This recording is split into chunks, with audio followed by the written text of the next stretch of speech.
Okay, this is another episode of Talk to Thorin, and my guest for this one is GTR, and he is a long-time StarCraft enthusiast. That's where I first remember you from Team Liquid, and I know at the moment you actually live in Korea and you do StarCraft commentary, right, or something along those lines. Like, what's the current status, and like, how long have you been in Korea overall? Okay, so basically, I was in Korea for a year. I commentated for Spoke TV Games for the Pro League, and just around maybe 9 months ago or so, I moved back to Australia to finish off my degree. And right now, I'm just doing my honours dissertation on the Korean esports industry. So once I finish that, my plan is just to move back to Korea and see what job opportunities are there for esports. Yeah, so this is the main topic. I mean, it's a very general topic, obviously, that I want to discuss with you, is Korean esports, because a fascination of mine has always been, whenever I first started to encounter Broodwar and learn about all the interesting things in Korea, is that there's still a massive disconnect between the information that gets from Korea to the West. A lot of it, obviously, because there's not that many people who, like, for example, this is one of the reasons why I loved doing an interview a few years ago with Chobra, because he actually literally from Korea is Korean, but then has been in America, so he's sort of American as well. And then he's been back between the two, and so he actually had like a really interesting way of translating some of the cultural aspects. So I wanted to just start with some of the basics. And by the way, for anyone who's watching this video, one of the things that prompted me to think about this is you actually did a talk. Maybe you can tell me the circumstances where it was about all of this. Essentially, you did like a presentation about Korean esports and like how it developed, etc. Like, what was that called online? Do you remember? Okay, so basically, my now supervisor for my thesis, she asked me to present a lecture at my university for one of her undergraduate courses on Asian popular culture. So what I did was I prepared an hour-long presentation on the Korean esports industry, and you can just find that online. Just Google GTR presentation, you should find it. That's how it happened, and it got pretty good reception. So yeah. And obviously, the reason why I'm bringing that up as well is like, we're not going to cover all of that in this video. I mean, it's quite a long video and it's pretty in depth. And the whole thing is, it is a presentation. You have projector, you have slides, all this stuff. So if people want to get the little minutiae, you can go through that. But the basic story that most people in the West always hear goes along the lines of Korea, was in like a recession or something along those lines, and they needed cheap entertainment. And then this is the part, okay, that I want to ask you about, because I've always heard this repeated in the West. But is it actually, is it true? Where they always say also that because of the war, that there was some sort of sanction placed on like console games. Now, as far as I can tell, I don't know that that's actually like 100% true. Isn't it just something like there's like import tax or something, and so it's just not feasible really to sell them? Can you tell me something about that? Because obviously, by the way, as a context, in the West, a lot of us didn't grow up playing PC games for the same reason. Like I had a PC just because my dad had one. A lot of people just had a console, didn't they? Yeah. So basically, there was a censorship law that was in place in Korea. It was actually lightened down in around 1999, where basically you couldn't really import Japanese products, which means that games, devices such as the Walkman, they couldn't be used in Korea. There were companies in Korea, the chaebol, such as Hyundai and Samsung, which would pretty much take the licensing rights for some of these, like the Nintendos and the Segas, but they just weren't that popular in Korea. And I think one of the main reasons why a game like StarCraft was so popular is because the Koreans just couldn't play the Japanese games. Okay. So one of the reasons that I was always given, as I alluded to there, as to why it got so popular is this notion of, it's cheap entertainment. I mean, even to this day, you go to a PC bang and it's still not that expensive to play for an hour. And obviously the PC comes with all the games loaded up on it anyway. So that some of the logistical aspects make sense about that.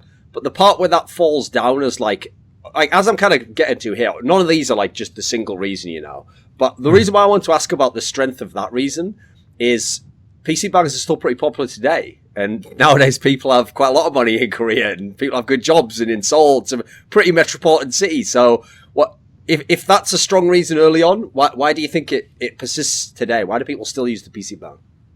It's just social space where people can go to. I guess in the West, a lot of people interpret the internet cafe somewhere we just hanker down and just, do mass gaming session or just print out some documents. But in Korea, the PC bang pretty much was the place to go to meet up with your friends. And I think that's a notion that people kind of ignore, is that the PC bang was a communal space that everyone could go to and hang out. And through these PC bungs, you get the tournaments that's pretty much started esports. Okay, so with Broodwar and its success in Korea, I mean, it's no exaggeration to say that, you can't even look at it and just say, oh, this is what Koreans are like with games or with esports, which is what people often do, obviously, because to some degree that game feels like it was a social phenomenon, Like, even if something like Overwatch has a lot of players now, and obviously League of Legends between the two had a lot of players, I don't really know that they permeated the culture as much. I mean, they obviously had some marketing and things like that along the lines, and they were likewise on GameNet, etc. But was Broodwar different in some sense? I think what made Broodwar such a popular game was that you have to remember as well that StarCraft, the original StarCraft at least, had a spawn feature where you could install the game onto multiple computers. That meant that a lot of businesses just bought one or two copies and they could just install the game and they could still play multiplayer because no one really cared about playing single player at the PC bung. So I think that's also another feature that's really good about StarCraft. Yeah. Okay, that's interesting.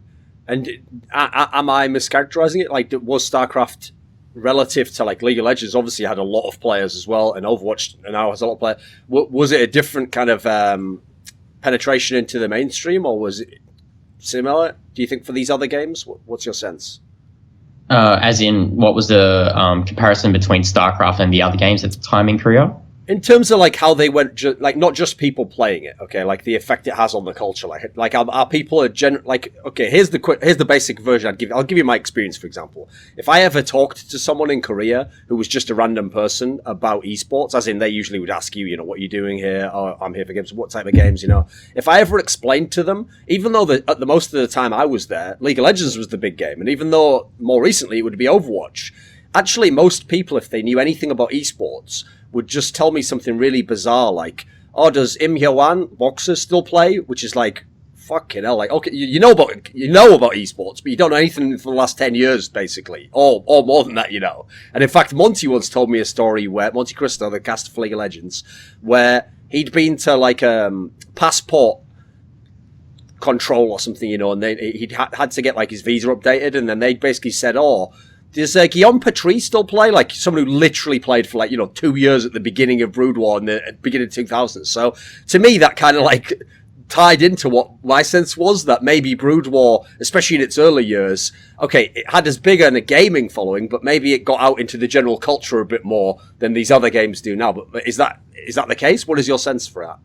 Oh yeah, definitely. Because during a time in the early 2000s, there wasn't really much for people to watch or play except pretty much StarCraft. So it was the thing to do. It was like the fad, I guess, that everyone was into. So obviously a lot of those 30-year-olds right now are very familiar with the likes of Boxer and Guru. So yeah, I guess you could say that. So one thing I've found interesting, and this isn't a question like, as if you have to pull up some stats and know literally as a fact, but I want to just know from your take from being in Korea. One thing I feel like gets really lost in translation coming from Korea to the West is because they see the numbers of the people who play the games there, and then they see sometimes the numbers who are at like, say the final of like the LCK or something like that, where they sometimes can have a very impressive turnout, that people think to themselves that Korea's just ahead of the West in terms of like audience and interest in the game. But one area I've noticed is a bit bizarre is every time I've been to any of these sorts of live functions, or I've met people who are interested in esports games in Korea, they're overwhelmingly, I would say, like age 13 to 18. It doesn't seem like there's that many are actually adults. Whereas the funny thing is in the West, I think in the West, actually, we've done probably a better job almost, or just being lucky in getting more people who are a bit older than that. What is your sense for that? Because I know I once met someone where I asked someone through a translator to explain like what they thought of Korean esports, and they basically said something like, "Oh, it's just what you do when you're in middle school." Basically, I mean, I don't know what those terms are. I'm not from America, but like there's the going through high school. Basically, that's what you do in high school, and they implied it as though like it's a fad everyone goes through, and then you're done with that part. You know, you're not 28 and still watching SK Telecom and all the other games. What's your sense for that?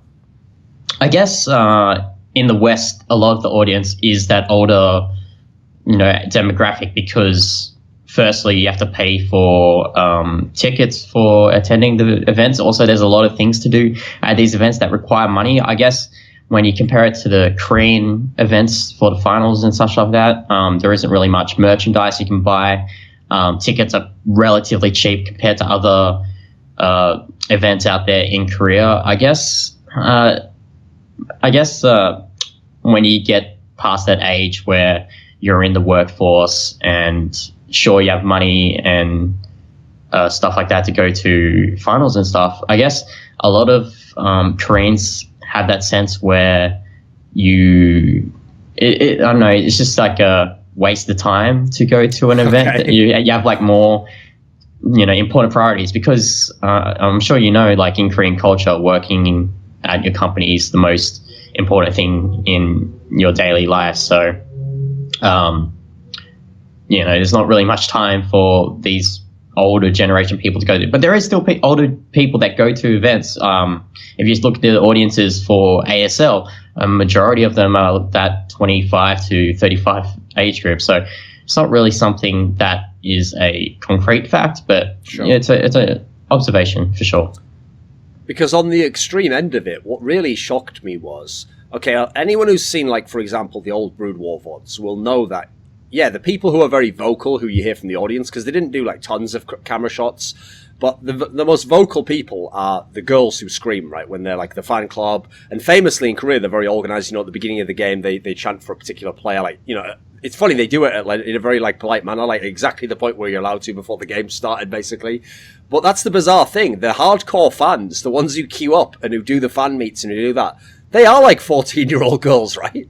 That's something that doesn't exist in the West. Yeah, it's really strange about that phenomenon, how the hardcore fans in Korea are those young teenage to young adult females, and in the West, there's just absolutely none of that. It's usually that the hardcore fans are the older male fans. So it's an interesting observation, and it's really strange to see how that came about. And actually, part of my honest dissertation, I talk about how the fan culture in Korea is so much different to the West. Okay, so I have a question on this then. Maybe you can help me, because for that, as just a complete layman, I obviously didn't look into it much, but if I just looked at the way that they tended to talk and the type of signs they made, I know that after talking to some of them, they weren't really that knowledgeable about the game. Like, if I thought of someone, like, if I found someone who's a hardcore player of StarCraft or Counter-Strike in the West, they might not be an expert, but they could tell me quite a lot of interesting stuff, that'd make them seem like they'd listened to a lot of expertise.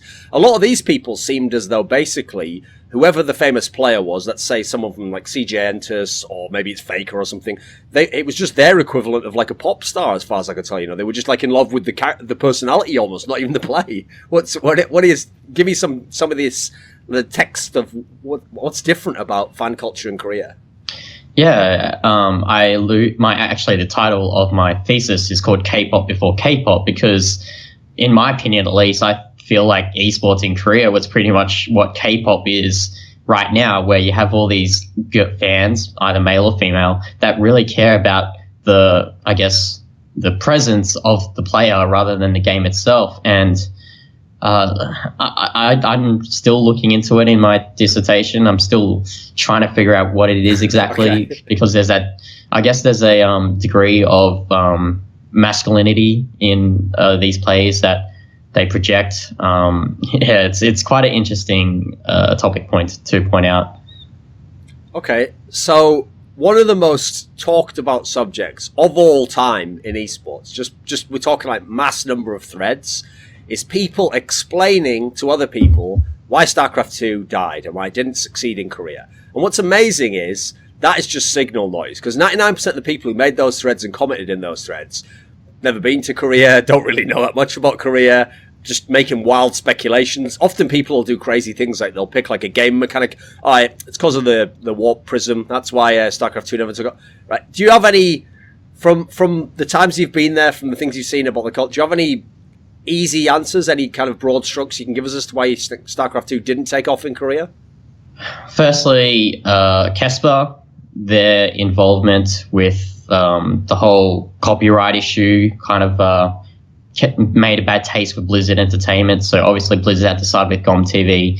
Unfortunately for Blizzard, GOM wasn't really the force that Casper was like. It was like you needed Casper for StarCraft 2 to take off. And unfortunately for Blizzard, when Casper transitioned to StarCraft 2, I believe in 2012, the window was just way too late because League of Legends was released. League of Legends took a lot of the fan base from StarCraft to their game, and League of Legends pretty much rode the door that Blizzard left open from failing to promote StarCraft 2 as the main esports game. But that's the main reason, in my opinion. There are other reasons, such as it just wasn't as fun to play as Broodwar. It wasn't really a social game, I guess, because everyone had to have their own account to play at the PC bunk. So obviously people aren't going to dish, $60 US on playing a game for maybe 3 or 4 times and then not play it ever again. And those are the 2 main reasons, in my opinion. Obviously there's more, but I don't really want to go into them right now. Sure. So one of the questions I had was, since there has been, because of the size of Broodwar and the size of League of Legends, and then now Overwatch has a lot of players in Korea and obviously vies with League of Legends for the number 1 in the PC Bank stats, it seems like in terms of like the number of players, I wouldn't say it's like completely tapped out, but it seems like Korea is very, very saturated. Like, it's hard to figure out how they could get more. And yet, like I said, when you talk about some of the fan aspects, yeah, they do a good job with it. Like, if you go to the weekly games for most of these titles, even StarCraft, they'll have a few. But like League of Legends, Overwatch, they might have millions playing. But even in Seoul, the weekly game might have, let's say, 200 to 300 people there. That's like a reasonable amount usually, And then it's only really the big final has like, the 10,000 people or something like that, and is in the big stadium. So where do you actually think Korean esports goes next? Because like, if that's where it's going to stay, then it never will be like a big Western sport is in the West, It'll be like a niche thing still, won't it? Yeah, well, I guess esports in Korea will always be like, it will be more focused on television style productions more than huge stadiums, I guess.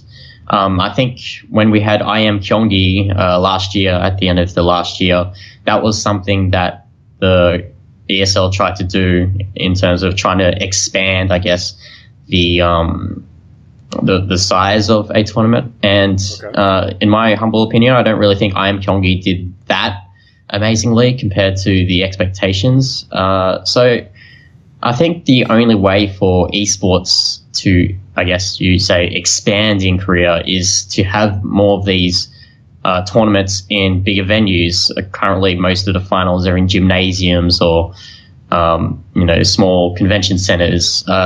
Something like 2014 Worlds, I believe, where it was at the Seoul World Cup Stadium. Yeah.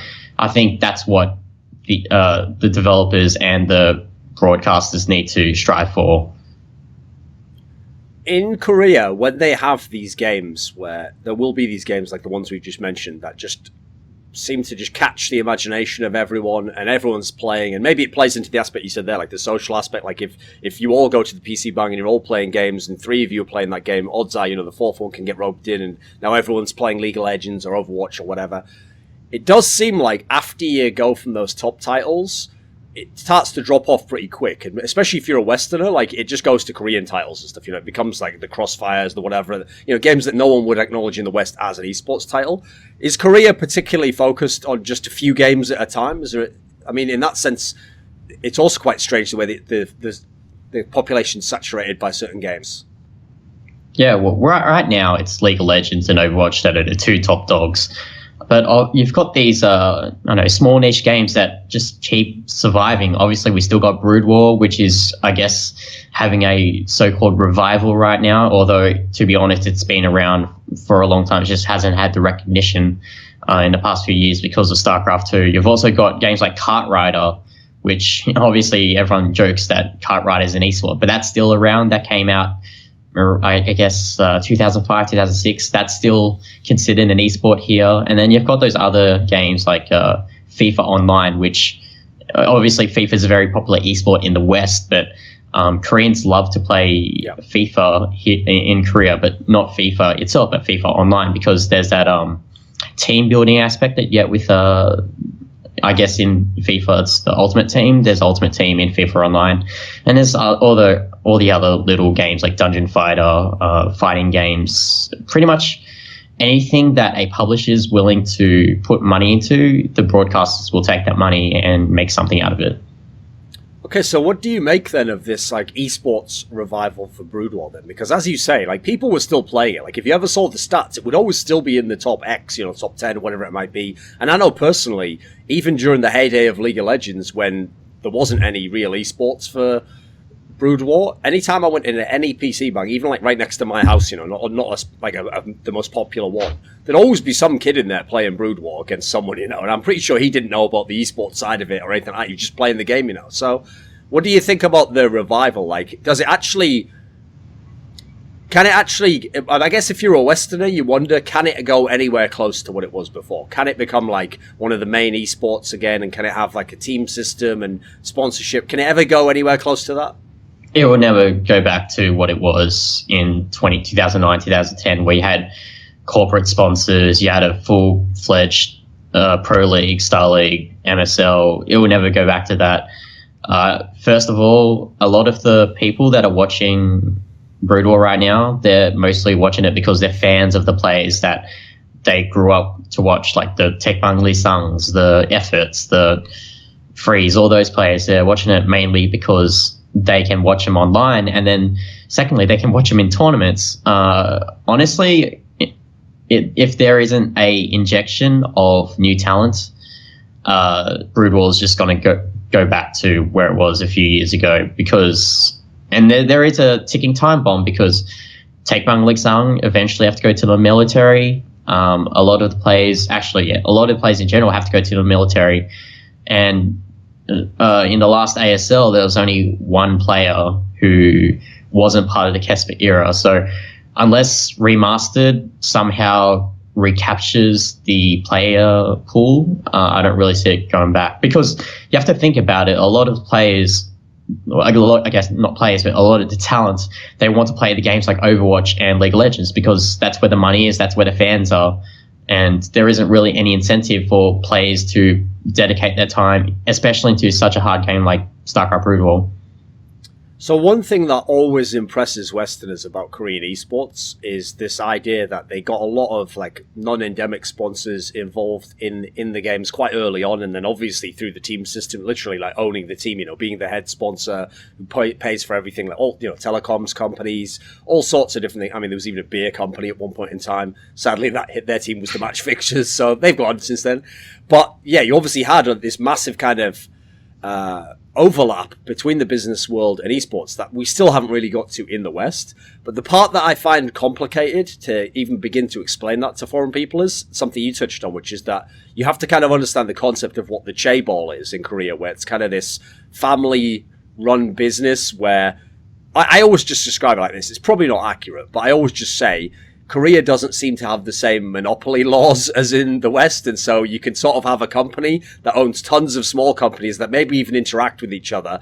And can you give, in light of that context, can you give a basic explanation of how all these massive companies are involved in esports? Because at the same time, as we kind of discussed in this conversation, it's not like Broodwar or League of Legends there is like the NFL, It's big, and despite having the massive corporate aspect, it's different. So can you explain to us to some degree how the non-endemics are involved with esports in Korea?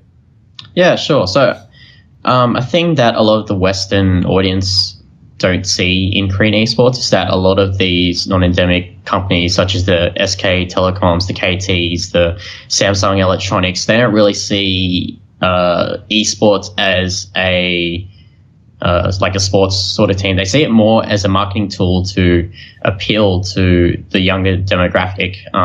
So obviously they're not as invested into the teams as much, because it's, I guess, when you go to, like, say, a board meeting at one of these companies, you are allocated some sort of budget for marketing, and that marketing budget goes towards the esports team. Obviously, that perception by the companies might change over the course of the next few years if esports does grow out of what it is right now in Korea. But as I alluded to before, unless it reaches those heights where they have finals in actual stadiums instead of gymnasiums and they sell out, I don't really see that happening anytime soon.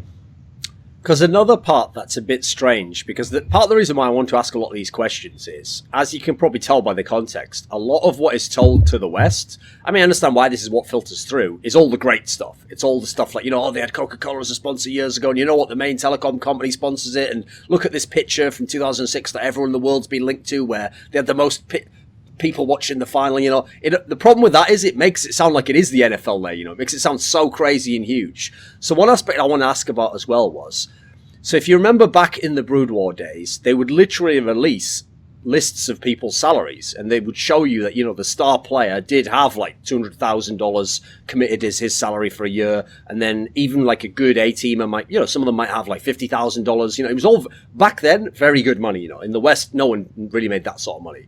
But the interesting thing is, I've noticed, this is one of the areas I feel like there's been a big, I sometimes wonder what the journalists in League of Legends have been doing for the last 3 years, because they've all been writing about how League of Legends got huge in Korea, and then at the same time, they all follow, the Western regions, and they haven't seemed to notice the disconnect that even to this day, okay, so we know that SK Telecom will pay Faker, like, this exceptional, like, guy who transcends the whole game. Yeah, they'll pay him the millions of dollars, which maybe can outbid China, etc., right? But there's a reason why every single year, even if they win Worlds, in fact, sometimes especially if they win Worlds, half of Faker's team leaves and goes to China, or, I mean, we've seen with some of the other successful teams, some of them now, even NA can buy some of these players. So it suggests to me that even to this day, a lot of those top Korean teams don't pay a salary that's it might even be that's not as fair, it's as exorbitant as other regions. So that's kind of crazy to me that the success of esports in Korea is so big, and yet, for example, NALCS team could outbid someone on a Korean team. Do you have any ideas as to why that might be, or what the situation is? Well, obviously, Korea, in my opinion, I don't have any sources for this, but I'm guessing that a lot of the salaries in League of Legends are top heavy to go towards the superstars, and that makes sense because those superstars such as Faker, Crown, a lot of KT players, I guess, as they're the superstars of their team, there's that belief that the coaches can build around him, and we've seen time and time again with Faker, especially, that it doesn't matter who you put around him, they're always going to win Worlds. And that was the same with Broodwar. There was actually a gentleman's agreement back when Jaedong was a free agent that KT or SKT could not buy Jaedong because it would just completely ruin the dynamic of Pro League. So that just shows how if you're a really good player, you're gonna be earning money. But if you're the middle to lower tier players, you're not going to be playing in Korea for the money. You're going to be playing because you want to win. You want to win the best league in the world. Okay. I've noticed that there actually still, in general, isn't that much overlap between Korea and the West. So, I mean, I realise, unfortunately, I can't entirely blame Korea for that, because the most obvious example where it would have happened would have been League of Legends, because this is, like, to me, the first truly global esport, where it had, like, almost an equal distribution in China, Korea, the West, everywhere at the same time. And obviously, the fact that the LCS era means that you didn't have a massive open circuit means we could never really find out if they'd have sent SK Telecom, to every big tournament in the West, etc. But it does still seem like, okay, so in League, they go to a couple of tournaments. They go to, like, MSI. Maybe they go to the big IEM if it's the really big one, Maybe, Worlds, obviously. So 2 or 3 tournaments there. In Overwatch so far, obviously there hasn't been that much, but even so, they've barely ever travelled outside Korea. They just stay, they play Apex, etc. If esports continues to get really huge all around the world, do you think Korea will still be a little bit isolationist and they'll try and still just have their Korean scene and then maybe the odd team comes out, but they'll never fully commit to like a global scene? What do you think?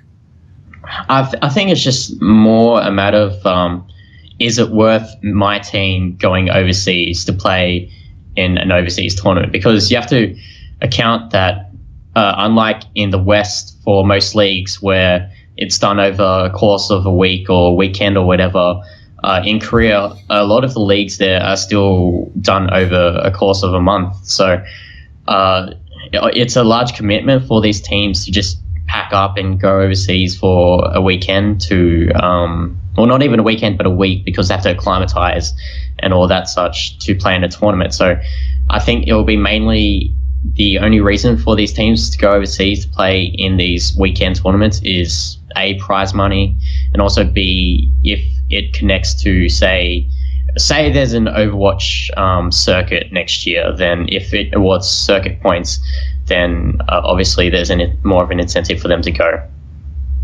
So when you were talking about one of the reasons Broodwar got popular is obviously the fact that essentially you can just kind of clone it onto a bunch of machines, and therefore if you have a very cheap PC bank business, it's a cheap way to get a game out there that people want to play. And the key element to that is why it works is because, remember, the game is so old that no one was ever really going to play. Like, I always say this to people, Broodwar is a single-player game. It happens to have multiplayer functionality. The fact that we're all obsessed with multiplayer is irrelevant. You know, it's the same with Doom, Quake, etc. These are single-player games. So obviously, all the money was in single-player. You know, no one really is going to clone it to their friend's PC and then play multiplayer. In theory, you know, if you're the person making the game.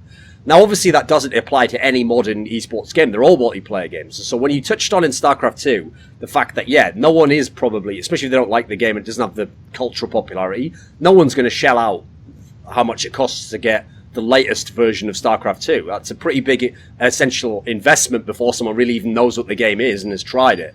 So this has always been something I've been interested in with Counter-Strike, because obviously in Korea, CSGO basically has like no penetration. I mean, it doesn't even have a server as far as I know still to this day. And it still doesn't seem like Valve's gotten on the train of like to me, the obvious thing you do is you're not going to get any actual retail value, as far as I can tell, out of CS in Korea anyway. So to me, the only solution is you've got to make some sort of special Korean-only free-to-play version, you know, and then see what that does. It would kind of be like an experiment, you know, and then if it doesn't work, just forget about Korea for the rest of your strategy. But maybe that's naive of me. Like, if there was a free-to-play version of Counter-Strike, is it as simple as thinking that all these people who otherwise would play the Korean FPSs, the Crossfires, Sudden Attacks, these games, because I've seen people myself in PC banks playing these games, you know, do you think Counter-Strike would succeed? Would it pick up a following? What's your sense? I do feel that a lot of the FPS talents right now in Korea is dedicated to Overwatch rather than Counter-Strike, so that's the first things that a lot of players would not be really interested in playing Counter-Strike. There was a free-to-play version called Counter-Strike Online, but that was pretty much dominated by the old guard of Lunatic High and what is now MVP PK. In regards to whether if they could try to release CSGO as a free-to-play game in Korea, I'm not really sure how it's going to turn out. Obviously, there is some sort of incentive to play it because there's the stuff like skins, matchmaking, etc. But I think, as I alluded to before, just a lot of the players, if they were to play an FPS game, it's just Overwatch is there. And then if you don't like Overwatch, you can just play one of the crappy Korean FPS claims like Sudden Attack or Crossfire or Special Force or whatever, because the market, I guess, the player base is just bigger for those games in Korea.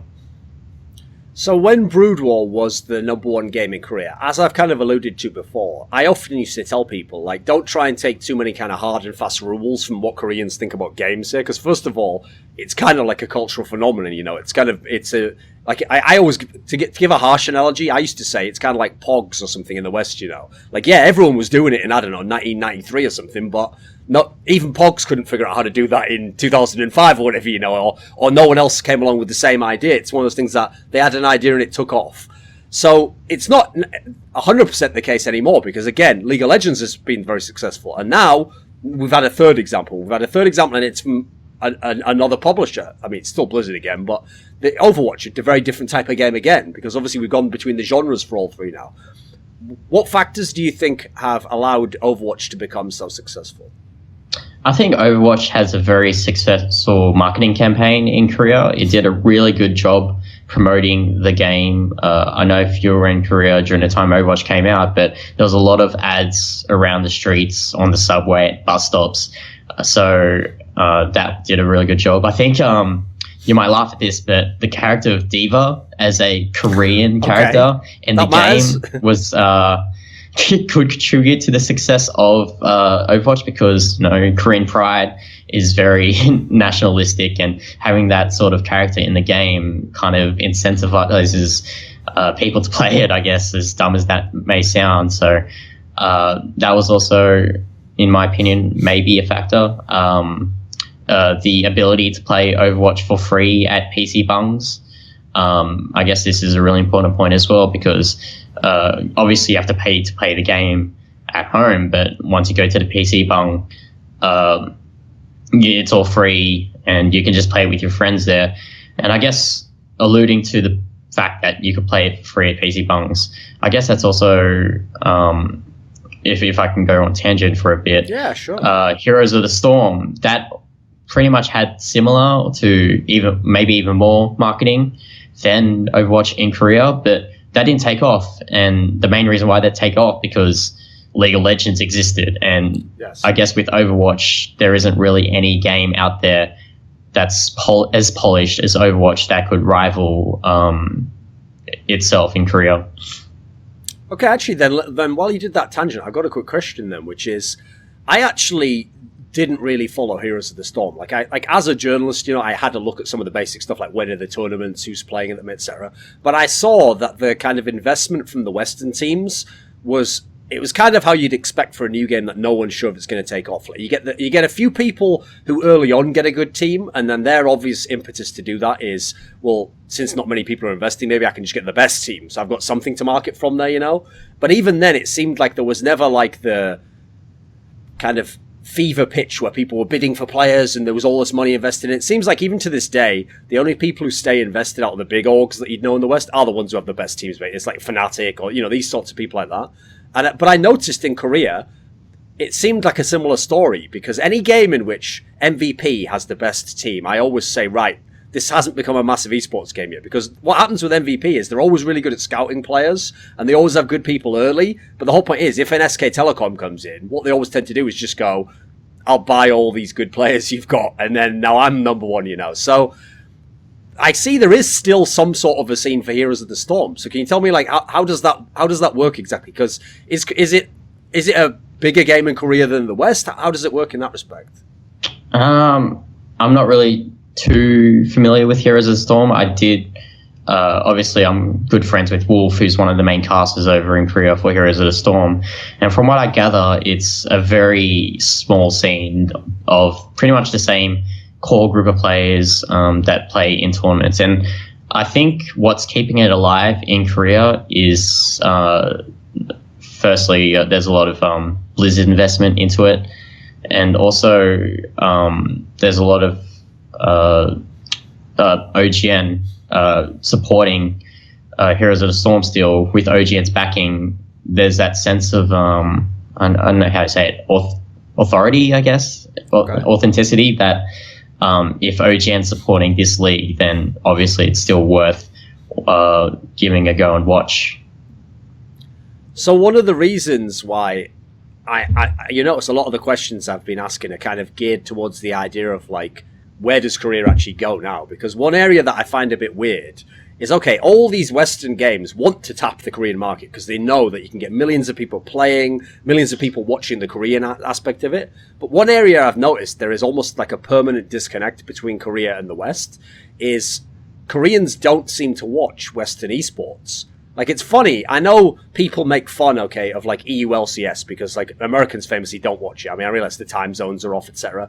But actually, one thing that's always allowed Western esports as a whole to succeed is that Europeans will watch American esports. They'll watch NALCS, or they'll watch a tournament that's in America, And so as a result, you can kind of bunch up a couple of the regions together, and you can get a lot more viewership and a lot more eyes on the product.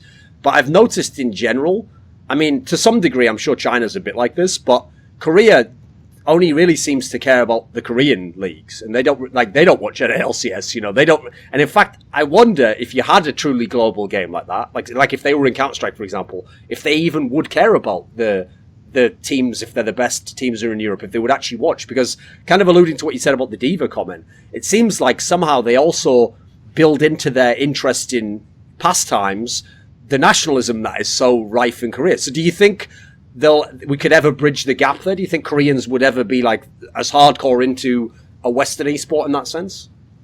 Well, I guess the only time that the Koreans are actually interested in the Western leagues is if there's Koreans participating, because as you alluded to earlier, time zones are a real pain for these Koreans, and there's no way they're gonna stay up till 2, 3 a.m. to watch, let's be frank, teams and players that are much worse than their own Korean players.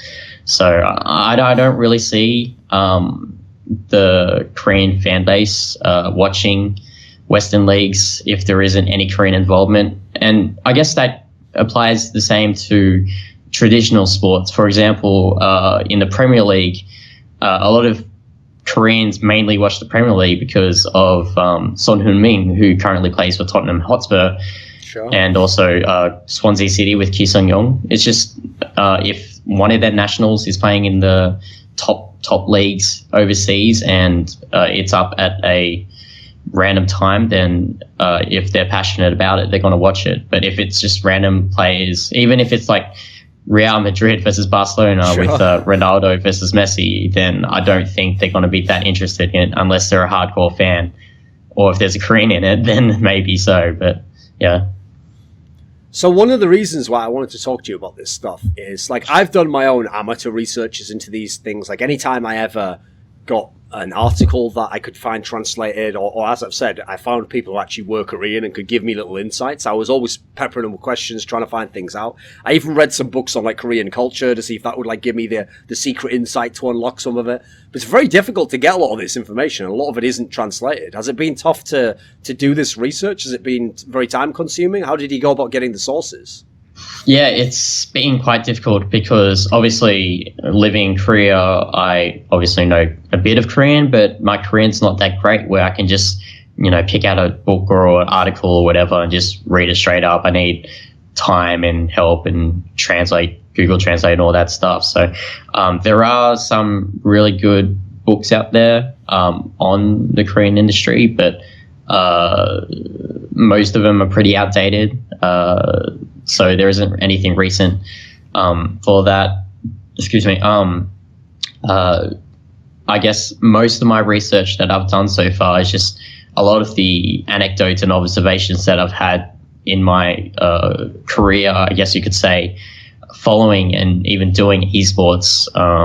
I've followed the Korean scene since 2003 when I was in primary school. So a lot of this stuff just is in my head, and then drawing that from my head, it's been pretty difficult to attach to certain sources because, it's just something that I've read and like, oh, where did I read this before? Was it on Fighter Forum? Was it on Formos? Was on Team Liquid somewhere? So it has been a bit of a climb to do the research so far, but right now I'm pretty happy where I've gone. So it's funny, whenever people in the West, obviously, especially because I work in Counter-Strike, a game that like Korea has no impact on whatsoever, so they have no reason to know about Korean culture. To them, it's just a random Asian country. So people would always ask me from the industry, especially during the years when I lived there, they'd be like, why do you live in Korea? Are you doing some work there in League of Legends? And I would have to explain to them, just as like an abstract point, like, oh, it actually has nothing to do with esports. Like, yeah, maybe I went there initially for esports, but it's actually such a great country on its own if you have like a metropolitan lifestyle, you want to be up late, you want to go get food. I usually just lay out like the lifestyle reasons, and they understand, oh, yeah, that does sound pretty cool. But obviously underlying that, there was a component to which the reason why I ever tried that out, and the reason I went there a whole bunch of times, first of all, is because obviously, yeah, I was a mad nerd about how awesome Broodwar was, and the difference was back then, I was sitting watching the games and thinking, well, I'm never going to be able to go there, like what possible reason would I have, and how could I justify it, So when I did get to go, there was an element where probably the first year or so, I was inside geeking out a bit, like, it's awesome, yeah, I've done it, I'm finally here, you know. And I've noticed a lot of the mainstays in Korea, like, I mean, we talked about Wolf already, people like Monty, etc. There is a degree to which that's definitely a component in what keeps them attracted to living there and what makes it interesting. If you're someone who really was just crawling all the Broodwar sites, trying to get all the information a decade ago, does that still hold to some degree? Is it the mecca for you to some degree? Oh yeah, obviously my goal is to move back to Korea and work in the esports industry over there. But I have realized since my time living in Korea and moving back to Australia that it is very difficult to get a foot into Korea, especially as someone that's not actually Korean or fluent in Korean. It seems like my only avenue would be to do casting, but at the moment, it appears that the opportunities aren't really there unless I just take a large risk and move over. Hopefully, I'm crossing my fingers with StarCraft Remastered that avenue is open. Obviously, I do want to live in Korea, but I definitely wouldn't want to be doing anything else other than the esports at that point. But as you said, I love Korea more for its metropolis lifestyle, especially compared to a place like Sydney, where I'm living right now. Korea is the pipe dream. For sure, yeah. Okay, so at the end of the interview, do you have a final message or someone you want to thank or say hello to? I just everyone, please follow me on Twitter if you want more insights into Korean esports. It's at GTR1H. I'd like to thank everyone in Korea that helped me do my broadcasting job. So Wolf, Tasteless, Sartosis, and Valdez. Yeah, that's about it. Just follow me on Twitter. I'm Kelsey Moser from Yahoo Esports, and you're watching Thorin's YouTube channel, where no sandbagging goes unscrutinized.